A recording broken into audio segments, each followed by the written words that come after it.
세계에서 가장 성공한 헤지 펀드를 꼽으라면 예.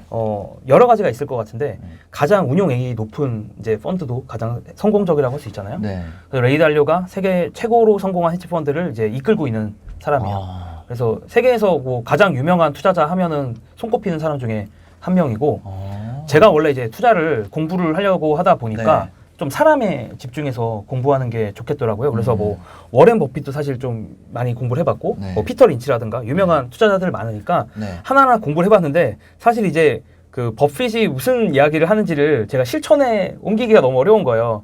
예를 들면 워렌 버핏이 이야기하는 게 물론 저 버핏을 너무 좋아하지만 네. 훌륭한 경영진이 있는 네. 회사에 투자해야 된다는 건데 네. 저는 이제 회사를 보면서 이 회사 경영진이 훌륭한지 안 훌륭한지는 잘 모르겠더라고요. 어렵죠. 저는 네. 그걸 되게 판단하기가 좀 어려운 것 같고 네. 그러다 보니까 이제 다른 사람 찾아보고 다른 사람 찾아보다 보니까 레이 달리오라는 사람을 알게 되는데 이 사람이 생각보다 자료를 진짜 많이 공개를 했어요. 그래서 공식적으로 공개된 자료도 되게 많고 또 비공식적으로 이제 열심히 제가 검색을 하다 보니까 비공식적으로 공개된 자료들도 많이 찾아서 이 사람이 그래도 세계에서 가장 성공한 투자자라면 네. 이 사람 전략을 그대로 내가 따라하면 되겠다라는 네. 생각에서 이제 이 사람을 계속 뒷조사를 열심히 하게 됐고요. 거의 뭐 일거수일투족을 제가 뒷조사를 하고 있습니다. 뒷조사. 네, 뒷조사 오늘도 이제 뒷조사에 대한 네, 어떻게 보면 네. 내용이고 그래서 제가 어떻게 보면 제가 이제 예전에 창업을 하고 이제 좀 자금이 돈을 좀 많이 모으다 보니까 이 돈을 이제 어떻게 굴릴까 하다가 이제 시작을 한 건데 그래서 이 사람이 알고 보니까 1996년부터 네. 지금 한 24년 정도 됐죠? 그러니까 네. 24년 정도 운영하고 있는 올웨더라는 펀드가 있더라고요. 올웨더. 네, 올웨더. 이제 이름이 올웨더인데 왜 올웨더냐면 네. 사시사철 이제 문제가 없다. 어떤 날씨가 일어나도 네. 이 펀드에는 큰 문제가 없다라는 컨셉으로 잡은 게 이제 올웨더라는 펀드고 그러니까 뭐 경제 위기 같은 겨울이 와도 괜찮고, 네. 네, 막 급등하는 여름이 와도 좋고, 네. 그렇다는 거죠. 네, 어떤 상황이 펼쳐져도 그냥 무난하게 갈 거다. 무난한. 네, 그런 컨셉으로 만든 게 이제 올웨더 펀드인데 그 약간 그런 거 있잖아요. 우리 옛날에 술집 갔을 때 아무거나. 약간 그런 느낌이죠. 예. 네, 아무거나 진짜 아무거나. 주방장의 추천 이런 거. 그러니까 내가 뭔가 투자 아이디어가 딱 명확하게 있어서 네. 이거에다 내가 올인하겠어라고 하면 이제 그렇게 투자하면 되는 거지만 네. 잘 모르겠어. 난 투자를 아무것도 모르겠는데 네. 아무거나 하나 주세요 했을 때 그 아무거나인 네. 거고 이게 이제 24년 동안 실제로 운영이 됐고 연평균 수익률이 한 7.8%? 여기가 네. 120조 달러 운영하는 브릿지워터잖아요. 네, 120조, 150조. 네. 150조. 거의 술집에 비유했네요. 근데 바로 아무거나로. 네.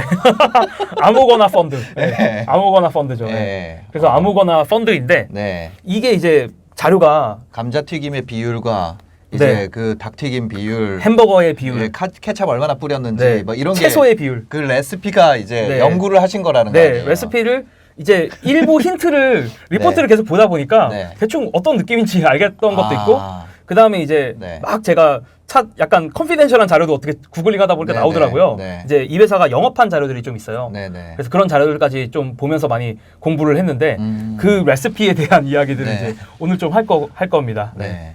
그래서 네. 그러면 이 레이 달리오라는 분이 말하는 올웨더 전략이라는 게 뭔가요? 네, 일단은 이제 기본 어떤 대전제가 하나 필요한데 네. 전 세계 자산 시장이 우상향할 거라는 대전제가 필요해요. 이제 이거에 대해서도 이제 부정하시는 분들이 계시니까 일단 네. 요거는 이제 우리가 긍정을 하고 네. 넘어가야 되는 부분이라고 생각을 합니다. 이런 거 있죠. 전 세계 통화량은 계속해서 증가한다. 계속해서 증가하죠. 네. 돈 앞으로 계속 찍을 거고 그러면 현금은 장기적으로는 계속 쓰레기일 수밖에 없거든요. 이렇게 표현하면 좀 그렇죠. 그렇긴 한데 실제로 레이 달리오가 이 얘기를 했습니다. 캐시 is trash라고 네. 2020년 네. 1월에 네. 그 얘기를 해가지고 막 네. 미국에서도 엄청 화제가 되는데 네. 그러니까 현금이 쓰레기라고 이 사람이 얘기하는 이유는 뭐냐면 말씀하신 것처럼 전 세계에서 돈을 지금 계속 찍고 있기 때문이에요. 네. 앞으로 아마 지금 올 1년 동안 얼마나 더 찍을지 상상도 안 가는 상황이고 네. 사실 이번 3개월 코로나 3, 4개월 동안에 찍은 게 지금까지 미국에서 찍은 통화량보다 더 많습니다. 네. 그러니까 그 정도로 지금 전 세계에 돈을 다 뿌리고 있는 상태인데 그러면은 현금을 그냥 갖고 있을 게 아니라 우상향 할 거라고 생각하는 자산으로 내가 돈을 옮겨놔야지 네. 좀 안정적으로 제가 수익을 거둘 수가 있다라는 게 일단 첫 번째 네. 기본 컨셉이고요. 그러면은 이제 많은 사람들이 생각하고 뭐 당연히 가장 좋은 자산은 주식이라고 생각을 해요. 네. 뭐 인덱스 펀드 같은 거 있잖아요. 그러니까 그렇죠. 인덱스 펀드라는 게 그냥 전체 시장이랑 똑같이 만들어놔서 전체 시장 커지면 그냥 계속 커지는 거. 내가 네. 뭐 애플을 사건 뭐 아마존을 사건 이런 거 고민하지 않고 네. 그냥 전체 시장이 그냥 같이 가는 전체 시장이 상승하면 같이 가는 그 펀드가 인덱스 펀드인데 근데 보통 이렇게 주식 시장에만 투자하면 생기는 문제가 뭐냐?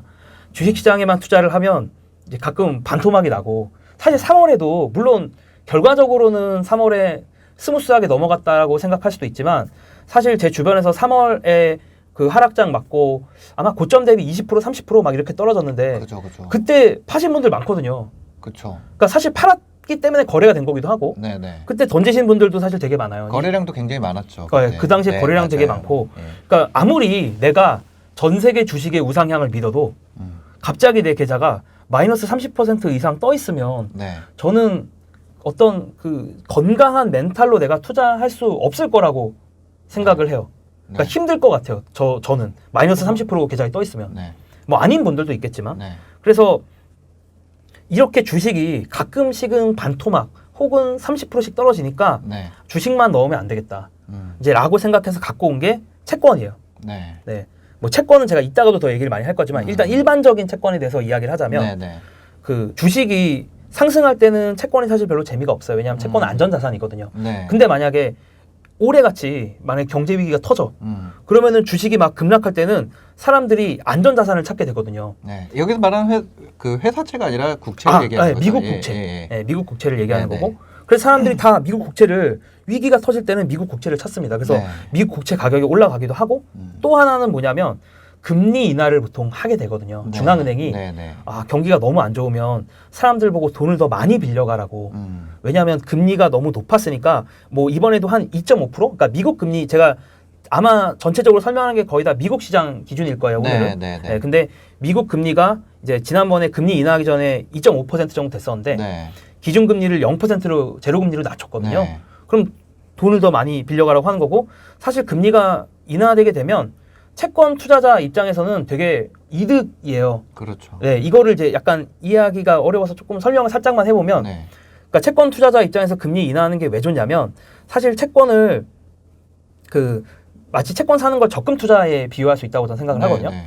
3년 동안 고정금리 3% 주는 그 예금을 적금을 네. 제가 들었어요. 무조건 3년 동안 네. 갖고 있어야 돼. 네. 그런 적금이 있고 그런데 갑자기 금리가 다 떨어졌어요. 다른 금리가. 네. 그래서 새롭게 적금 상품이 나왔는데 네. 그 적금은 이제 금리가 낮아졌으니까 1%씩밖에 못 준다는 거야. 아, 그렇죠. 그렇죠. 그러면 3% 금리일 때 투자한 사람은 행복하겠죠. 아, 그렇죠. 그렇죠. 상대적으로. 네, 1% 금리일 때 투자하는 사람보다는. 네, 네, 네. 얘는 무조건 3년 때까지는 3%씩 받을 수 있는 거니까. 네. 그래서 금리를 인하하게 되면 기존의 채권을 갖고 있던 사람들은 되게 좋아해요. 나는 애초에 고수익을 받기로 했었으니까. 네. 고금리를 받기로 약속받았었으니까. 그렇죠. 그러니까 피가 붙는다는 거죠. 네. 예를 들어서 이 통장을 사고 팔 수 있다면 그렇죠. 이 통장에 피가 붙는다는 거죠. 네, 예. 그거랑 같습니다. 그래서 채권도 이 적금 통장도 사실은 서로 사고 팔 수가 있기 때문에 채권의 네, 네, 관점에서 봤을 네, 때는 네. 그래서 그런 게 되게 이제 채권 투자자 입장에서는 금리 인하했을 때 좋은 거고 그래서 주식과 채권이 되게 좋은 조합이에요. 네. 기본적으로 요 조합이 있고 다만 이 두 개가 동시에 어려울 때가 분명히 있어요.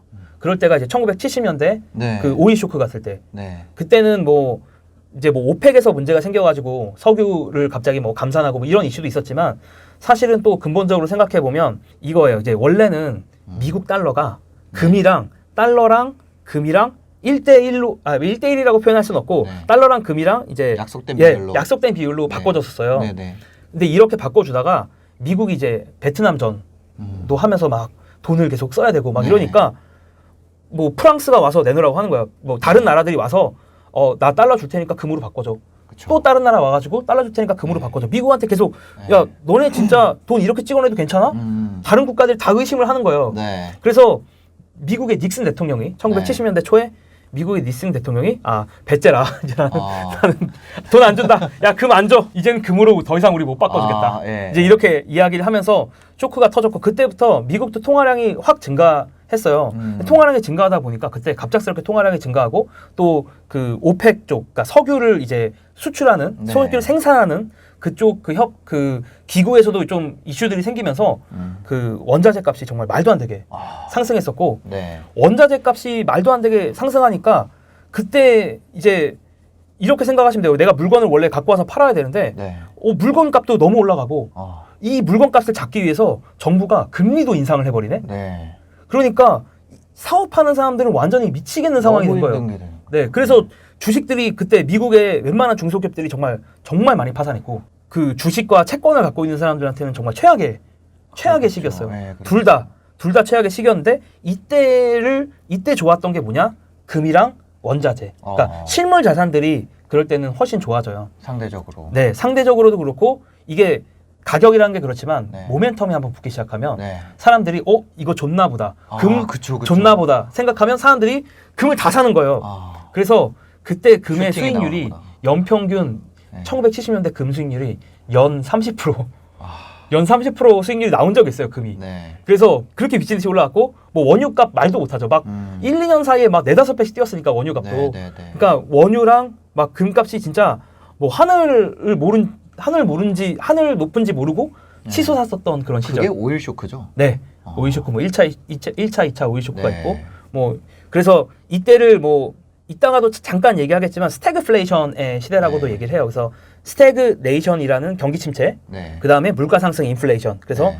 경기 침체와 물가 상승이 동시에 일어나는 정말 최악의 상황이지. 원투펀치 맞은 거죠. 사업하는 사람 입장에서는. 수요가 다 죽었는데도 가격이 올라갈 수 있다. 네. 예. 그 뭔가 이 기존의 어떤 경제학의 이론을 뭔가 엎을 것 같은 그런 좀 극단적이었던 상황이 1970년대인데 그래서 이제 레이 달리오가 이야기하는 것도 주식 채권만 갖고 있으면 이런 상황에서 너무 힘드니까 원자재, 그러니까 원자재라는 게 사실 이제 원유나 실물 자산이라고 생각하시면 네, 돼요. 네. 원자재가 뭐 농수산물도 있고 뭐 그다음에 뭐 광석도 있고 철광석 뭐 네. 구리 뭐 이런 것도 있고 그래서 그런 원자재 그런 걸 통으로 원자재라고 하는데 실물 자산이 원자재와 그다음에 실물 자산 중에서도 왕인 네. 금을 갖고 있어야 된다라고 하는 게 이제 레이 달리오의 이제 포트폴리오인 거죠. 그래서 주식 채권, 원자재, 금. 네. 물론 뭐 그 외에 약간 잔잔바리들이 있긴 한데 이제 잔잔바리까지 얘기할 수는 없을 것 같고 큰 틀은 이제 요렇게 갖고 있는 게 레이 달리오가 얘기하는 올웨더 포트폴리오라고 보시면 됩니다.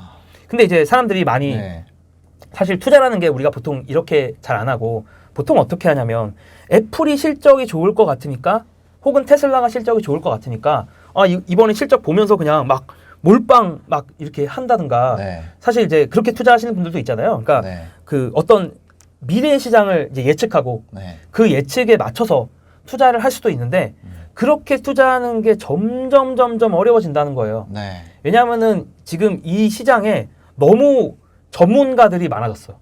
그러니까 나랑 같이 애플의 실적을 고민하는 네. 그런 미국의 펀드 매니저들도 너무 많고 네. 네. 시장에 전문가들이 너무 많으니까 이 경쟁 속에서 일반인 투자자가 살아남을 수 있겠냐라는 거예요. 심지어 이 회사가 이런 펀드를 만들고 있다는 것 자체가 어떤 의미냐면 네. 나도 그러니까 이 회사는 사실 펀드가 2개가 있긴 한데 네. 올웨더라는 펀드에서의 컨셉은 뭐냐면 나는 시장 예측 안 하겠다는 거예요. 네. 어떻게 될지 모르니까 이렇게 세계에서 투자를 제일 잘하는 네. 곳조차 레이 달리오가 어떤 비유도 했었냐면 이렇게 알파 그러니까 시장 초과 수익을 거두는 거는 네.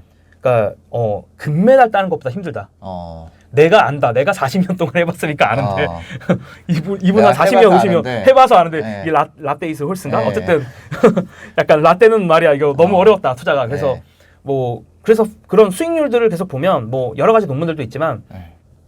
수익을 내는 프로 투자자들 비율이 네. 뭐 알파, 그러니까 제가 말하는 알파라는 거는 시장보다 더 잘하는 수익률을 내는 네네. 네, 그런 사람들을 알파 투자자라고 그러니까 하는데 쉽게 말해서 코스피 지수보다 이기는 거. 내가 선택한 종목이 더 네. 많이 올라간 거. 네. 그 차이. 네, 그게 그 차이를 이제, 차이를 알파라고 하죠. 네. 근데 이제 그런 사람들이 장기적으로 얼마나 됐는지를 통계적으로 분석해 본 논문들이 좀 있는데 네. 그런 걸 보니까 투자자들 중에 1%, 2%밖에 안 되는 거예요.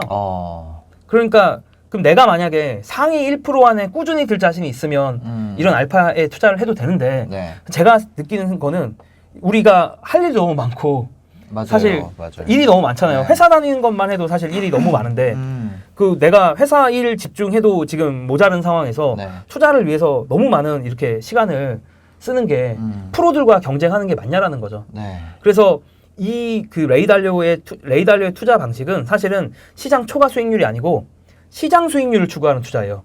컨셉을 완전히 바꿨어. 네. 모두가 시장을 예측하려고 할 때 아니 나는 시장 예측 안 할 거야. 이렇게 하는 투자고 네. 그래서 이게 제가 보기에는 개인들이 투자할 때는 가장 무난한 출발점이 아닐까? 그쵸. 저도 사실은 이제 네. 뭐 10억 이상을 제가 이미 그렇게 투자를 하고 있고, 네네.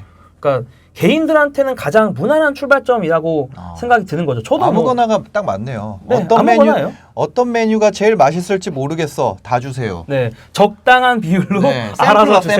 샘플러. 샘플러 같은 네, 거죠. 샘플러 투자, 샘플러. 네, 투자. 샘플러 투자네요. 네. 네. 이게 이제 올레더라는 샘플러라고 써야겠네요. 네. 올레더라 읽고 샘플러라 써야겠네요. 네.